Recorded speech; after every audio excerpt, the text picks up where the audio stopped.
welcome to That Eurovision podcast, bringing you Eurovision with a slice of life. My name is Shiloh, and today I am joined by Janek and Stuart. How are you guys doing today? I'm good. I'm good. Nice to be back on the podcast again for the second time. I'm doing good today. I'm looking forward to talking about Bosnia and Herzegovina.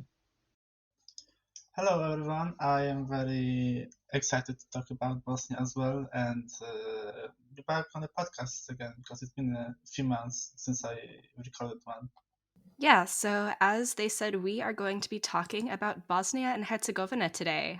We are coming to you right at the beginning of NF season, national final season, really picking up. So I'm not sure when this is actually going to go out, but we're recording this in the middle of January. And yeah, we're going to talk about Bosnia and Herzegovina today. Bosnia and Herzegovina made their official debut in the contest in 1993 with the song Svabo Svijeta. And prior to that, they had competed as part of Yugoslavia. According to Wikipedia, prior to Yugoslavia's dissolution, artists from the Bosnian Federal Unit represented Yugoslavia in 1964, 1965, 1973, 1976, and 1981. Bosnia and Herzegovina's best entry competing as its own country in Eurovision was in 2006, when Hari Matahari placed third with the song Leila, and their most recent participation was in 2016 with the song Ljubavje. So, my first question for everybody is, what are your top 3 entries from Bosnia and Herzegovina? I'll start on this one.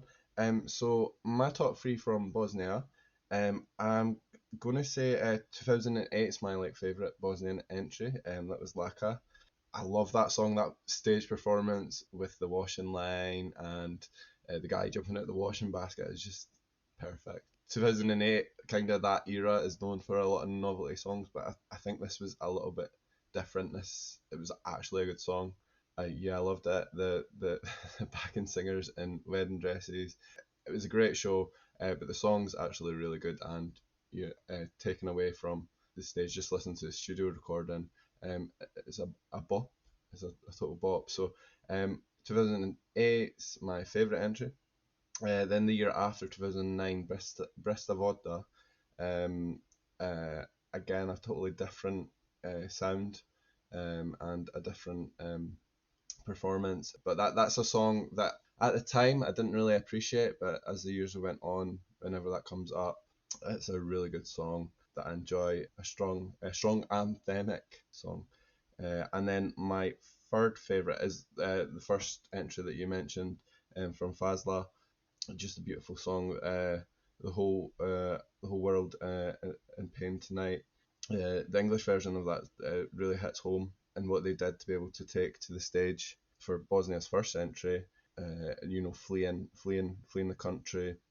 That whole story, just amazing and truly something that putting your country on the stage. That's what Eurovision's all about. Fighting against all the odds. So yeah, I'd say they're my top three. If you've listened to the podcast for a while now and you've heard the episodes about when I appear on Serbia and Albania, so you know that I love Balkan ballads. So of course, Bosnia is also not no exception with sending Balkan ballads. I much rather prefer their newer entries more than the ones that are in the 90s, with the exception of 1999. But it didn't kind of got my top three. So my third favorite entry from Bosnia is 2011, Dino with Love in Rewind. It's such an earworm, especially the chorus. I think it's very catchy, and I think it's one of the best songs from 11. And the little Sito that the backing vocalist keeps singing is so catchy, and I really love it, and I think an amazing song from Bosnia. My second favorite is 2006, like mentioned by Shiloh, Hari Matahari with Leila. As much as I don't like Željko Joksimovic, I just can't argue with his writing skills, especially his music. his instrumentals. I think he's a splendid and a genius when it comes to writing music, especially Balkan ballads. And this was one of the best songs in 2006. Kind of wish it won, but Lordi winning was also a moment. But Hari Matahari, an amazing song. And my favorite entry from Bosnia, if you have seen my votes for ES 250, you saw that I voted for 2009 Regina with Bistro Voda. Nothing to add, like amazing Balkan ballad, and I think the performance was amazing. And the French Revolution, like aesthetic that the band brought for the performance, I think it fits the song a lot. And just an amazing singer is the performer is, and the instrumentals and the performance with the drums and the ending, I think is very powerful when he's just standing in the place while the instrumentals are being played, especially the drums. I really love the song. And before I move on, I want to do a shout out to 2004. I think that was a banger, and 2012, one of the last entries. And I still think he should have been higher in the rankings at the end. So my three favorite entries are all very, very recent comparatively. I think one of my all-time favorites from Bosnia and Herzegovina is their 2010 entry, actually, Vukašin Brajic with the song Thunder and Lightning. I love a good rock song. You like good for whatever good means in Eurovision. Like I love a fun rock song. I like guitars. I like a fun, powerful chorus like that. It's not really what people typically associate with Bosnia and Herzegovina, but I like it a lot. I also really love Love and Rewind. It was my 2011 winner, actually, for me personally. I agree with basically everything that Janek said about it, like the cito and the chorus. It was like a really, fun, lighthearted, but also nostalgic song that really stood out in 2011 compared to the types of entries that surrounded it. And I also really liked the 2016 entry Ljubavje, which leads me directly into our next question. What do you think about Bosnia and Herzegovina's most recent participation? Just, general thoughts about it. I absolutely loved it. That wasn't in my top three, but that would be in my top five. At the time, I was rooting for it. They'd come back after, I think it was 4 years of absence. A great song. I was rooting for it at the time. I wanted it to qualify. Sadly, it didn't, so I was disappointed. That was their only song that never qualified from a semi. Yeah, a totally different vibe from Dean, who had been before in 2004. The stage performance really shone off at that time with the wire between them. And at that was a time when there was a lot of refugees coming over, like it's still happening today, but coming over from Africa to Southern Europe. And the song they used that to kind of mark that, and yeah, just a really good song. I love a Balkan ballad. Yeah, so that's great, and I miss them even more because that was the last entry, and it's been a while. Excellent song. So my opinion is very different than than Shadow's and Stuart because I don't like the song at all. I don't know why I don't like it because on paper it should be one of my favorite songs, but I know I can stand it. I the verses I just they're okay. Maybe I don't feel the chemistry between these singers as much as I was maybe thought they would be better.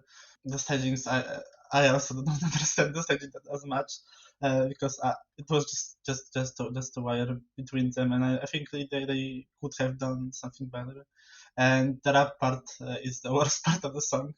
I think the rap part shouldn't even be there. Yeah, I I just I know I wish I could like it, but I just can't stand it, and that's okay. There are other songs from Boston that I enjoy, and but Lubavia unfortunately isn't one. So, my feelings on Ljubavje have definitely changed over time. When I first heard it in 2016, I was not very impressed with it.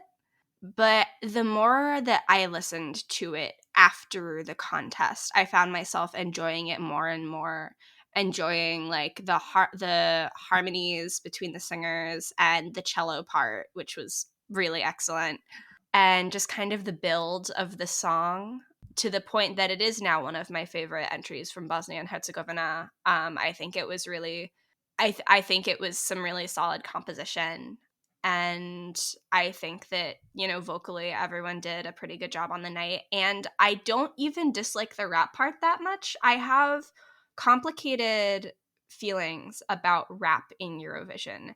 Sometimes it is really, really bad, like really bad. But I feel like this is a place, this particular song is an instance in which it did actually turn out okay. I feel like I got, you know, good emotions from everybody performing on stage, and that included Yala, the rapper. And I like that he was rapping in Bosnian. I guess I couldn't really understand what he was saying, and I still can't if I listen to the song. But it has a kind of energy behind it that I enjoy jamming out to if I'm listening to this song while I'm washing dishes or whatever. I think there are parts of it that are very fun. There are parts of it that are very emotional. And as Stuart said, the staging, there was like some symbolism involved in the staging with the barbed wire. I know that this song gets a lot of hate for its staging. I think it was okay. There were definitely worse staged songs in 2016, is what I'll say.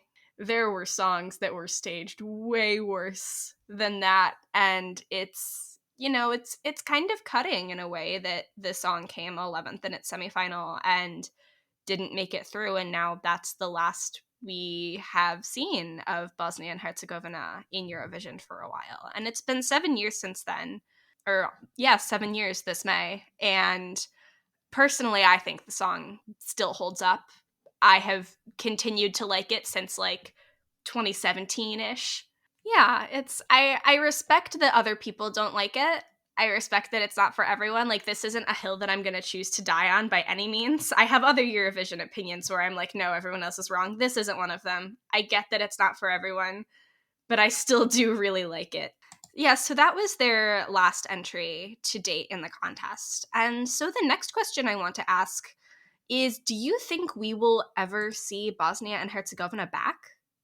I want to see them come back. Absolutely.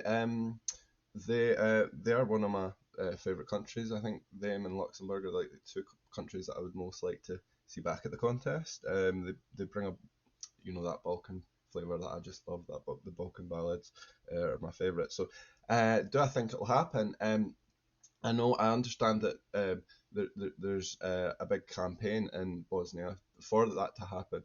Their public broadcaster is in a bit of trouble there now, and I know there's issues about you don't have to.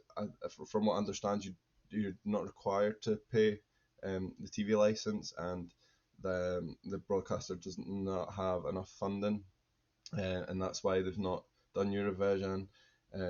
Is there an option maybe for sponsorship? And hopefully that campaign will be successful, and they'll step back into the contest at some point. I know the lead singer Fazla. He did an interview the other week. I think it was for the Eurotrip podcast, and he spoke. But he's in government now. I can't remember what his position is, and he's friends with the president. And he mentioned about, you know, he's working really hard and he's got the support for Bosnia to come back into Eurovision. I think it's always important for countries to come onto the Eurovision stage and get shown. And it's sad that from that block of former Yugoslav countries, that Bosnia hasn't appeared, and they've got a strong showing at the contest as well. And I think they've got to redeem themselves after not qualifying in 2016. So I'd love to see them come back. I think they will, but when, I couldn't tell you. But hopefully people keep on beating that drum, and someone or something happens to make it happen, because I really miss them. I do. Yeah, I would love to see them back, especially because they always been quality. As was said, they only didn't qualify in 2016. So that's an achievement that not a lot of countries have that still participate to this day. Looking at the situation we had this year, where we saw the withdrawal of Bulgaria, North Macedonia, and the Montenegro, that the costs were just too high for them to participate, and Bosnia is similar state that they just don't have the funds to do it. But I know that there is support in Bosnia that they want to come back, so I'm hoping they can come back soon. But yeah, I don't know. I hope they come back, but I don't see it soon. Maybe a couple years, maybe when you have a contest in a country that isn't as expensive as the UK, maybe, and hasn't as strict laws with visas as much as the UK for non-EU members. But yeah, I I really would love to see them back. Yeah, the financial thing is definitely a big stumbling block, not only for Bosnia and Herzegovina, but as Janek said, we've had a number of other Southern European countries withdraw this year because of the cost of participation. In 2016, we also saw Romania having issues with that, and their song got pulled from the contest because of issues with funding and paying the EBU. So that is definitely a big hurdle, and I hope that the EBU actually makes choices to make that easier, to make participation easier financially for some countries. I don't really know what those changes would look like, but I would like to see them when they do happen. And yeah, I mean, if there is popular support and artist support in Bosnia and Herzegovina, I see no reason why they wouldn't come back eventually. Like everybody else said, I can't really put a timeline on when I think that will be, but I would like to see them back. I personally think that with Eurovision, it's sort of like I love seeing a bigger number of countries in the contest. I like getting more songs and more cultures and more communities and seeing what a bigger group of people can do. So I'm always up for, returning countries and countries that haven't participated in a long time coming back. Yeah, I think I would love to see them back, but there is definitely a lot in their way. And so our last question is that if Bosnia and Herzegovina ever did return to Eurovision, what would you like to see them do? What would you like to see in a future entry? I love this question. The possibilities are endless.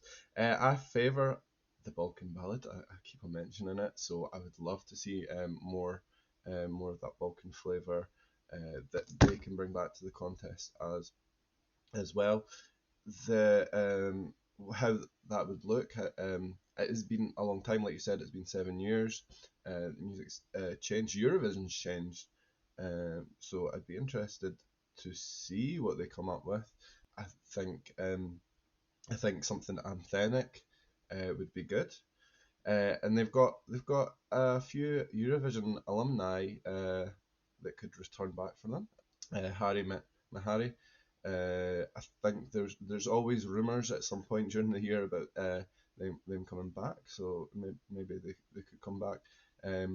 Hard to see what it'll look like all these years on. But and then Laka. I mean, they could return. Laka, who participated in 2008, they could return, but would it be as good the second time around? These are questions that keep me up at night. They've got to come back. They've got to come back and win because I want to see what they can do. So as much as I want to say, okay, I want the Balkan ballad because that's what I want. But I think when they can be back, I think they have to make a statement like, well, like we are back. So I think what they have to do is turn into probably one of the biggest selling points of the Balkan pop industry, which is just pop, Balkan pop, like a trashy, slutty Balkan pop that doesn't make sense. That's what the region is known for mostly. we saw with Hurricane Coloco was that style of Balkan pop. I think if they brought back someone with a song like that, that would be making a statement. That's like, look, we didn't come to play. Or I think for artist wise, I'm not as familiar with Boston singers, but I think sending a name that's estimated in Bosnia, like someone who is very popular and very known for their songs, and overall as an artist in Bosnia, I think if they just send someone like that to establish their participation, I think would be great. I know they want to lean into Balkan ballads. Maybe they could just talk to Zelko and ask for a song. I don't know if he still writes music. I don't know. I haven't heard of him in a while. I think last. I don't know when was the last time he wrote a song for Eurovision. I don't know if it was Adio last, but I don't know. I felt like he wrote something later. I am blanking. Yeah, just maybe suddenly an established artist that in Bosnia and just going with it after that, seeing what they could do and just experiment with it. Personally, I would like to see them send like a completely new artist that hasn't not like completely new, but at least someone who hasn't been to Eurovision before.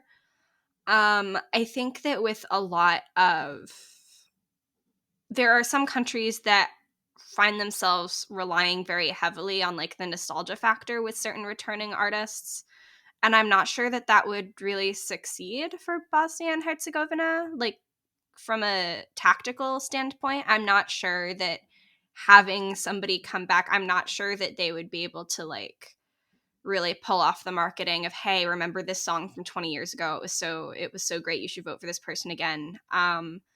Like no hate to their past artists or past entries or anything, I just don't think it would get them like a good result. I would also love for them to send something a little more like upbeat. I can appreciate a good Balkan ballad, but like I can appreciate a really good Balkan ballad. You know, I don't love it as a genre.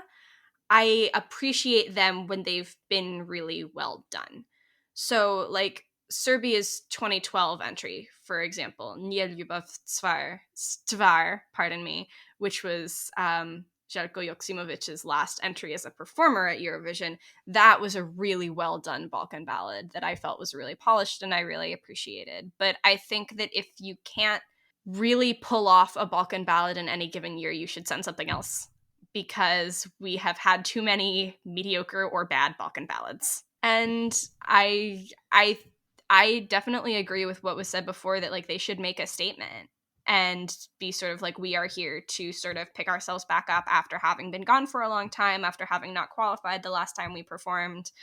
Like I really do think it should be a statement. And I'm not saying that a Balkan ballad can't be a statement. I just think that whatever they send has to be really like they really need to build up to it and put a lot of effort into it, and I think they are capable of doing that. I would love to see them come back with something that's like really well received and really good, and I think that that is absolutely doable because they have sent stuff that's been really good and really timely for the era of Eurovision in which they're participating, and they've had the opportunity to observe the contest over the past few years as it has sort of evolved and changed without them. And I hope I would hope that they would send something contemporary to the contest as it looks when they come back, as opposed to sending the same kind of stuff that they did in the 90s and 2000s, because it just wouldn't present them with a good result. And ultimately, like when they do come back, I would love to see them get a good result. I would really love to see them qualify. I love a good underdog story. And I like other stuff that Bosnia and Herzegovina has sent recently, and I would really be rooting for them. And so, I hope that when they come back, they can really make it good. So that's all our questions, I think. That brings us to the end of another episode of That Eurovision podcast. I would like to thank Stuart and Janek for joining me. don't forget to follow us on social media, that Euro podcast on Facebook, Twitter, and Instagram, and also follow That Eurovision site for the latest news at That Euro site on Facebook, Instagram, Twitter, and TikTok. This has been a great time, and I'd like to thank Stuart and Janek for joining me again. Thank you for having me. I really enjoyed this conversation. It was good to see you both. Yeah, thank you for having me and just for hosting the episode as well.